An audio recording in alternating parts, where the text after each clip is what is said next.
So papasok kami ngayon sa Museo ng Vietnam. Dito kami papasok sa loob nito. So hindi namin alam kung magkano pa yung entrance, kung magkano. So sa loob daw eh. Hindi pa namin alam kung magkano yung entrance or tignan lang natin. Kasi dapat pala agahan pa namin pumasok doon sa lugar na yan.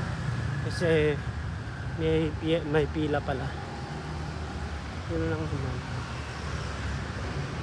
So update ko kayo. Nakapasok na po kami ngayon. Nakapasok na po ako sa loob. So ngayon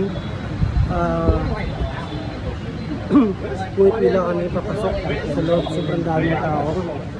Sobrang daming mga turista na gustong pumasok. Hindi lang ito yung pinaka napakapila, mas marami pa sa loob. Hindi pa to.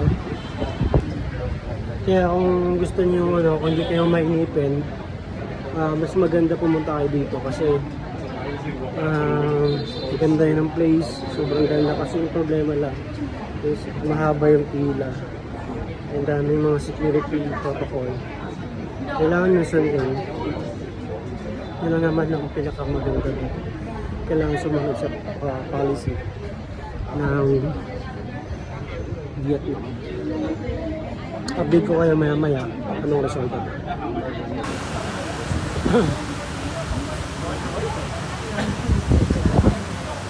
Katapos na po namin pumasok sa Museo. Hindi ko na picturean, wala siyang capture, gawa ng bawal po yung camera doon. Hindi talaga siya allowed. So baga yung ipak mo na lang. At bawal din pala maingay doon.